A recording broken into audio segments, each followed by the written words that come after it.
नमस्कार, मैं हूं संजय शर्मा। आप देख रहे हैं 4 PM न्यूज नेटवर्क। आखिर इस बात का खुलासा हो गया कि नेता सब एक जैसे होते हैं। महाराष्ट्र के लोकल बॉडी का चुनाव, बीजेपी कांग्रेस से कह रही है हमें सपोर्ट कर दो, बीजेपी ओबीसी को सपोर्ट दे रही है, ले रही है। मतलब कोई फर्क ही नहीं है। साबित हो गया कि भारतीय जनता पार्टी के लिए कांग्रेस हो, ओबीसी हो, किसी से कोई दुश्मनी नहीं है। हमें सत्ता चाहिए, कुर्सी चाहिए।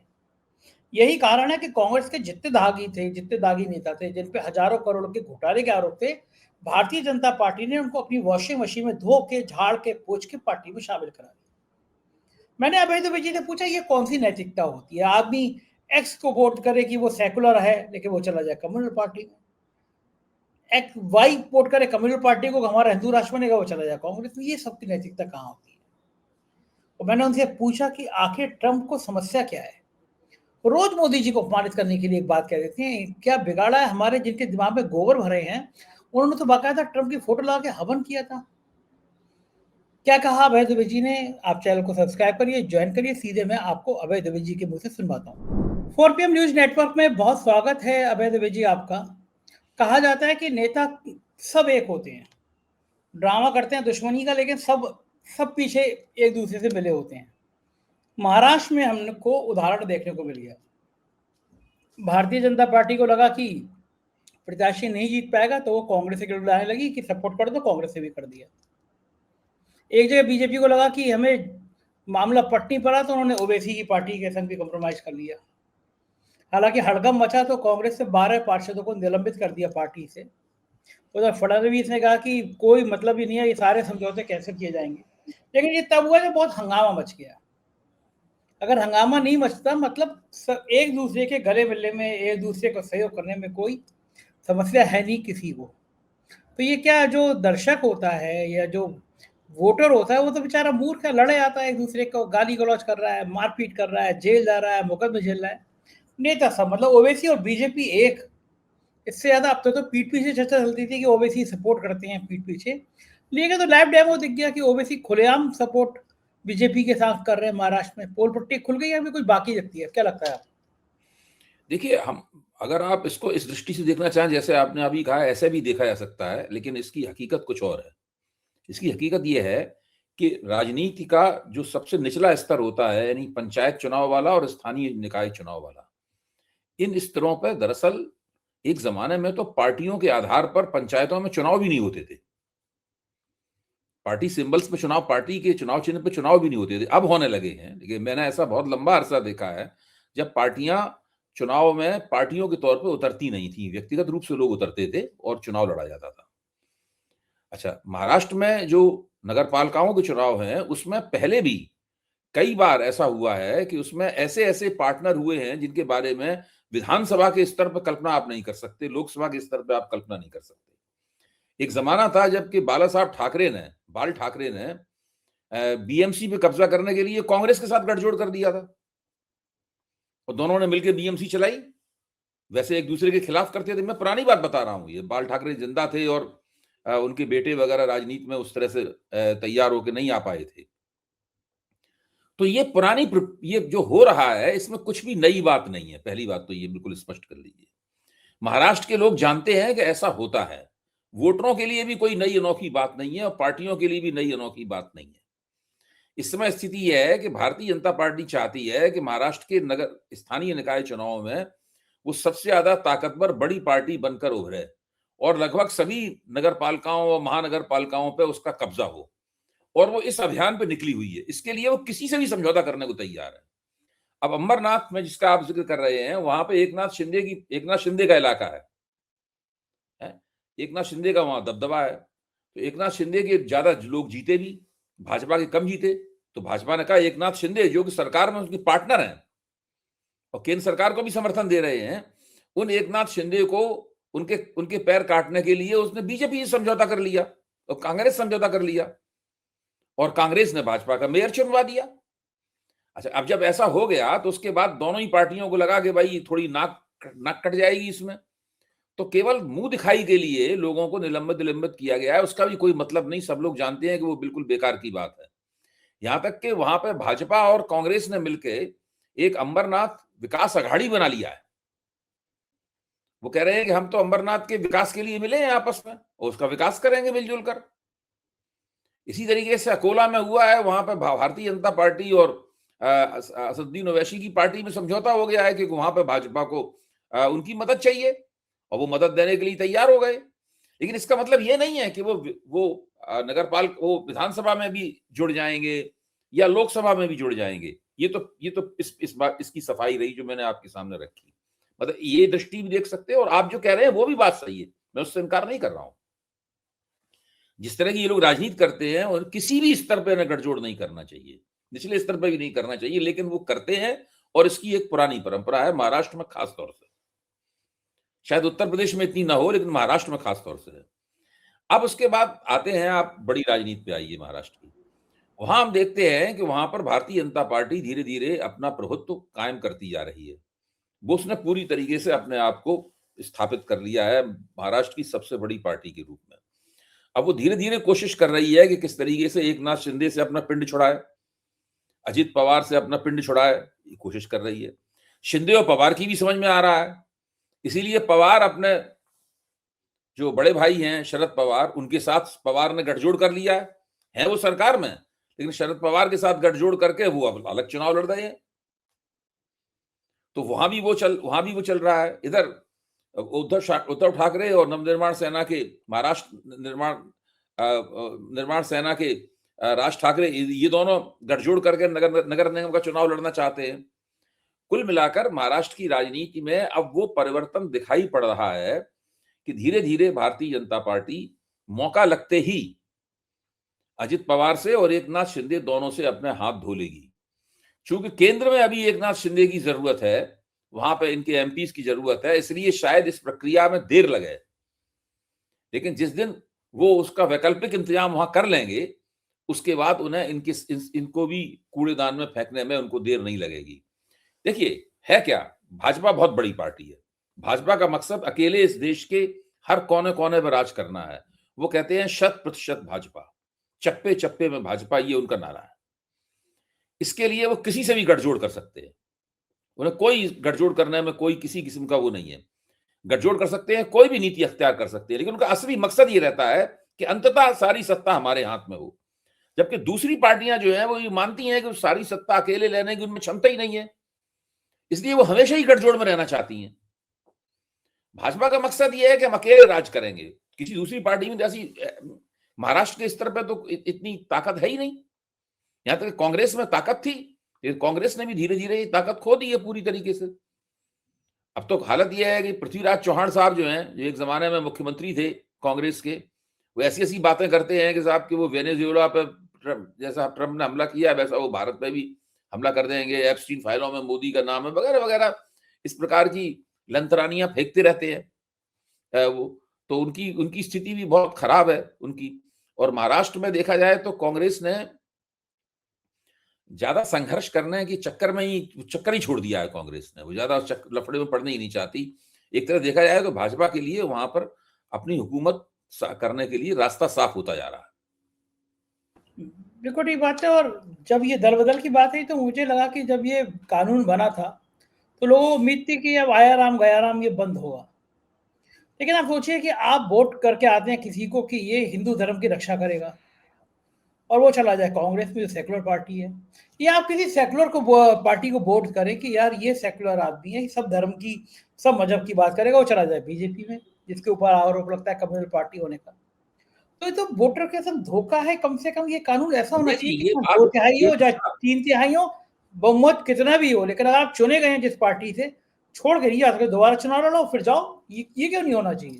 संजय जी, यहाँ स्थिति यह है कि जब से दल बदल विरोधी कानून बना है, उसके बाद से भी और उसके पहले से भी स्थानीय निकायों के स्तर पर दल बदल कानून कभी लागू नहीं होता।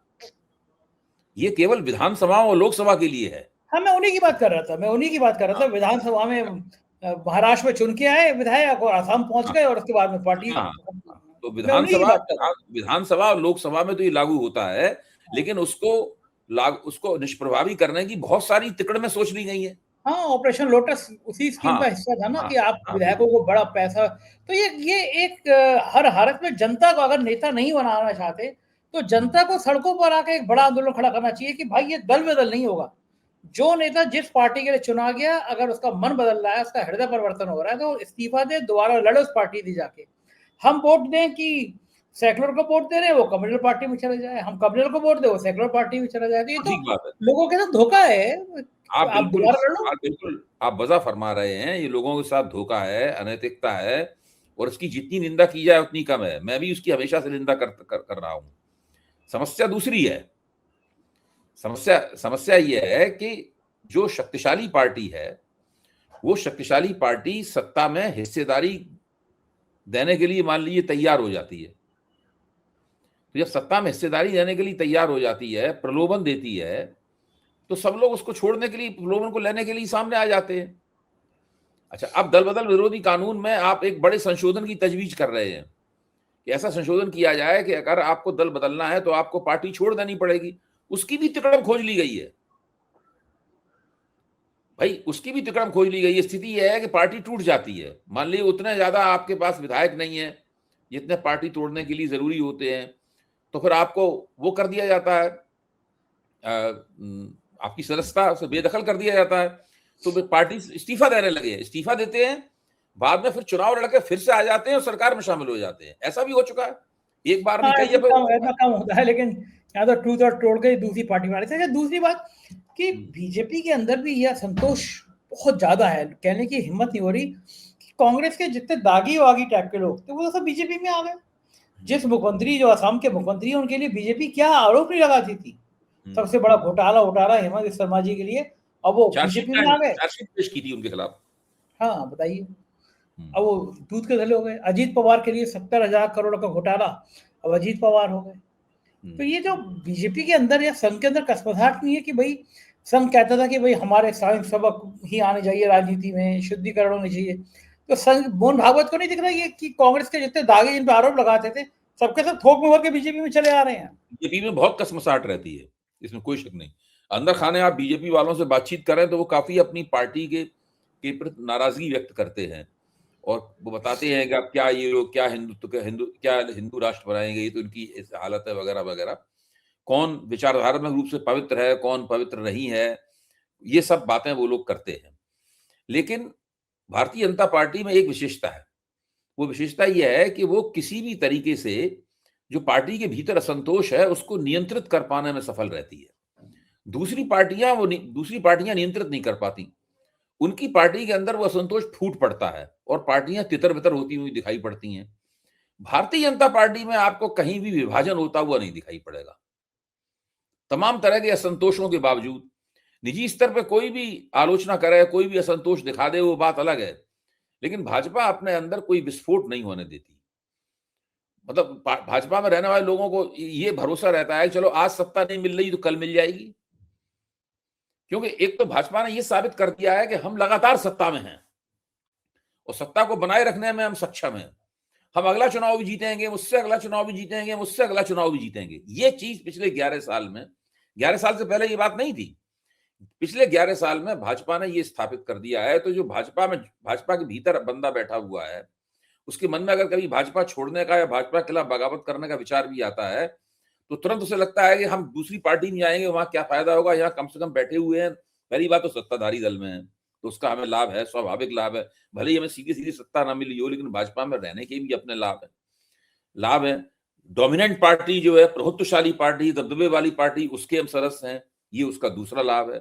और तीसरा लाभ ये है कि जब टिप्पस लग गई, ये मौका लग जाएगा तो हमें सत्ता का एक टुकड़ा हमें भी मिल जाएगा, इसकी भी खोज में बना रहता है। तो पार्टी के अंदर कभी भी बगावत नहीं हो पाती भाजपा में। ये चीज भाजपा के पक्ष में काफी जाती है। वो इसलिए भी जाती है कि भाजपा ने बार बार चुनाव जीत के ही दिखा दिया है और उससे अपने कार्यकर्ताओं को विश्वास दिला दिया है कि अगर एक बार चुनाव वो हार भी गई तो क्या हुआ, 3 बार आगे जाकर जीतेगी भी। ये सही बात है, चाहे कितनी भी तिकड़म से जीते लेकिन जीतेगी। अभय जी, आज मुझे ऐसा लग रहा है जैसे मैं माउंट एवरेस्ट पे चढ़ाई करके फतेह करके वापस आ गया। दरअसल मेरा SIR में नाम आ गया, मतलब मैं वोटर लिस्ट में बच गया। तो मुझे लग रहा है कि मैंने गाजियाबाद की लिस्ट देखूंगा तब पता चलेगा मेरा नाम कट तो नहीं गया। अरे वो गुरदीप सप्पल ने तो लिखा, बेचारे गाजियाबाद से लौटा गए, सतपाल साहब का नाम ही कट गया वहां पे। सतपाल साहब ने लंबा चौड़ा पोस्ट लिखा है। मैं भी चेक करूंगा कि उसमें जो गाजियाबाद की लिस्ट प्रकाशित हो गई है, अब एक आध दिन में फुर्सत मिलेगी तो नेट पे लिस्ट निकाल के देखूंगा मेरा और मेरी पत्नी का नाम है कि नहीं। ज्ञानेश कुमार जी को बहुत बहुत धन्यवाद कि आपने मेरा नाम काटा नहीं, और ये जानते हुए भी नहीं काटा कि मेरी मेरी वैचारिक पृष्ठभूमि क्या है, मैं किन को पसंद करता हूँ, किसको नापसंद करता हूँ, ये जानते हुए मेरा वोट नहीं काटा। तो शश्वत तमन ज्ञानेश कुमार जी को, उनको पता तो होगा ही कि मेरा वोट किधर जाएगा, तब भी उन्होंने मेरा नाम नहीं काटा। लेकिन इतना शर्मनाक वाक्य हुआ। नोबेल पुरस्कार विजेता अमर सेन को नोटिस आ रहा है कि चुनाव आयोग के सामने पेश हो, अपना वोट डलवाना है। जिस आदमी का सम्मान पूरी दुनिया में है, इसके नाम पे है, उसके लिए कहा जा रहा है कि साहब चुनाव आयोग के सामने पेश हो। कोई शर्म, हया, लज्जा कुछ बचा है? कुछ भी नहीं बचा। नहीं, आप बिल्कुल ठीक कह रहे हैं। जो अमर्त्य सेन जैसी हैसियत के लोग जो हैं, उनके सामने तो इस तरह की दिक्कतें होनी भी नहीं चाहिए। असल में ये हो क्यों रहा है? ये इसलिए हो रहा है कि चुनाव आयोग ने और भारत मोदी जी ने मिलकर लोग अपने वोट के अधिकार का उपभोग कर पाए, इसकी जिम्मेदारी वोटर पर डाल दी है। पहले इस एसआईआर वगैरह का जो प्रपंच है, इसके पहले इसकी जिम्मेदारी भारत सरकार और चुनाव आयोग के ऊपर थी कि हर व्यक्ति का नाम वोटर लिस्ट में हो, ये वो सुनिश्चित करेंगे, लोगों के घरों पे जाएंगे और सब कुछ दुरुस्त करेंगे, और जब वो आदमी वोट डालने के लिए जाएगा तो बाहर उसका वोटर लिस्ट में नाम दिखाई पड़ेगा और अंदर जाके वो वोट डाल के घर जाएगा। मतलब मतदान करने के लिए केवल घर से मतदान केंद्र तक जाने के अलावा उसे और कोई जहमत नहीं उठानी है। ये जो नियम था, इस नियम को उन्होंने उलट दिया और उलट के उन्होंने वो जिम्मेदारी वोटर के ऊपर डाल दी। अब वो किसी को भी बुला सकते, अमर्त्य सेन को बुला लिया, हमें और आपको भी बुला लेंगे एक दिन, और किसी को भी बुला लेंगे। अगर वो चाहें तो कहेंगे ठीक, आपका वोट कट जाएगा अगर आप आ जाइए, वरना आप जिसको वोट डालने का शौक होगा, मतदान अधिकार का उपयोग करना चाहेगा, वो जाएगा झक मार के वहां पर। ये लोग तो डर रहे हैं कि ऐसा ना हो कि बाद में वोट ये कह दिया जाए कि भैया यहाँ पे उन्हीं लोगों को सम्मान मिलेगा जिनके वोटर आईडी है, कार्ड है। कल मुझे एक बीजेपी के नेता मेरे ऑफिस में आए, मुझसे कह रहे कि संजय जी दिल दुखी हो गया। मैंने क्यों हो गया भैया, आपकी पार्टी बम बम कर रही है? बोले नहीं, हम नहीं समझ पा रहे, हम तो हिंदू राष्ट्र की बात कर रहे थे और हमारी पार्टी के लोग, बड़े बड़े लोग कहते हैं कि हम हिंदुओं के अधिकार की बात कर रहे हैं। बोले पेट्रोल इतना महंगा हो रहा हो गया, कम से कम ये करना चाहिए कि हिंदुओं को 20% कंपेयर रेट में मिलेगा, मुसलमानों को ज्यादा मिलेगा। कैसे कैसे ख्याल आते हैं बताइए लोगों के दिमाग में। देखिए, आप इस ख्याल को ऐसा मत मानिए कि इसको जमीन पर उतारा जाना असंभव है।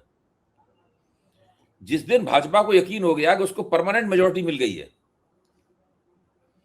जिस दिन भाजपा को यकीन हो गया कि अब वो चुनाव किसी कीमत पे नहीं हारेगी, यानी उसका जो कोर वोट है, कट्टरपंथी कोर वोट है, वो न्यूनतम इतना हो गया है कि हर हालत में उसे मेजॉरिटी तक पहुंचा देगा, चाहे कितनी बड़ी एंटी इनकम्बेंसी उसके खिलाफ हो, भाजपा नेता कितने भी लोकप्रिय हो, लेकिन वो तो वोट दे ही देंगे क्योंकि वो विचारधारात्मक रूप से आपके साथ हैं। वो व्यक्ति को वोट नहीं देते, विचारधारा को वोट देते हैं। इस सूरत में भाजपा इस तरह का निर्णय भी ले सकती है कि अब हिंदुओं को, जो गैर हिंदू हैं, उनको 5% पेट्रोल महंगा मिलेगा सब जगह। जिस तरह मुसलमान शासक हिंदुओं में जजिया कर लगाते थे ना, उस तरह मुसलमानों में जजिया कर लगा देगी वो। 5% पेट्रोल आपको महंगा मिलेगा, उसको उसकी दरें होगी, आपको चावल 2.5% महंगा मिलेगा, दाल आपको 3% महंगी मिलेगी। इस तरीके से ये मना देंगे क्योंकि उनका कुछ बिगाड़ नहीं सकते। और ऐसा करने से हिंदू और भी ज्यादा खुश होकर कहेंगे अरे बहुत वाह, बहुत बड़ी हिंदूवादी पार्टी। अपना बर्बाद हो गए वो कुछ नहीं, लेकिन अब्दुल की झूठी टाइट हो गई। आधे लोग तो इसी बात से खुश रहते हैं, अपने तबाह हो गए, घर की रसोई के रेट महंगे हो गए, अपने से मतलब नहीं है, बच्चों को नौकरी नहीं मिल पा रही, लेकिन अब्दुल की छुट्टी टाइट हो गई, इसी बात से खुश रहते हैं। दूसरा एक बात होती है, जैसे अभय जी, सुबह सुबह कुछ लोगों को अखबार पढ़ने की आदत होती है, कुछ लोगों को चाय पीने की आदत होती है। मुझे लगता है ट्रम्प साहब को मोदी जी को गिराने की आदत पड़ गई है। रोज एक बयान ऐसा दे देते हैं कि मोदी जी का ब्लड प्रेशर ऊंचा हो जाए। मैं तो बहुत डरता हूँ कि लंबी उम्र की कामना करता हूँ मोदी जी को कि अगर ट्रम्प के बयान के दिल पर किसी दिन असर करता तो बीमार भी हो सकते हैं वो। अब कह दिया अपाचे हेलीकॉप्टर, और मुझे खुश करना चाह रहा था मोदी। क्या क्या क्यों करते हैं ट्रम्प ऐसा? वो हमारे यहाँ देखिए भक्तों ने कितना मन से हवन किया था, उनकी फोटो लगा के, भगवान की जगह उनकी फोटो लगाई थी। जिनके दिमाग में गोबर भरा है उन लोगों ने फोटो लगा के हवन किया था, तब भी ट्रम्प ऐसा व्यवहार कर रहे हैं। ऐसा क्यों कर रहा है ट्रम्प? नहीं, ट्रम्प को देवता के स्तर पर बैठा दिया भाई, देवताओं के लिए हवन होता है।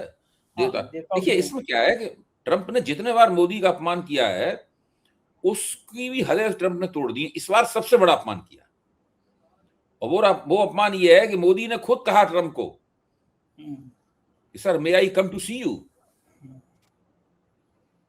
मतलब सीधा था कि आप मुझे बुला लीजिए, प्लीज प्लीज प्लीज निमंत्रण दे दीजिए, और ट्रम्प खुद ही बता रहे हैं अपने मुंह से।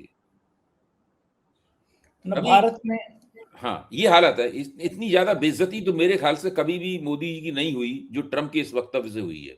टाइम्स नाउ में सुशांत ही नाम है उनका, सुशांत कह रहे थे कि वही मोदी के आगे ट्रम्प डर गया। ट्रम्प कह रहा था कि इधर आ जाइए, इधर आप पड़ोस में आए हुए, मना कर दिया मोदी ने, हम नहीं जा पाएंगे, हम पे टाइम नहीं है। क्या हम मानसिक बुद्धिहीन लोग हैं, ये ट्रम्प की बातें सुनते नहीं है? क्या ऐसा लगता होगा ट्रम्प अच्छा कर क्यों रहा है सही है? क्या अपाचे हेलीकॉप्टर का जिक्र क्यों किया उसने? अभी मैं अपने एक वरिष्ठ पत्रकार मित्र से पूछ रहा था, मैंने उनके सामने यही सवाल रखा कि ट्रम्प को मोदी के बार बार बेइज्जती करने में क्या फायदा है, कोई लाभ तो होता नहीं है। तो उनका कहना यह था कि मोदी ट्रम्प के लिए सॉफ्ट टारगेट है।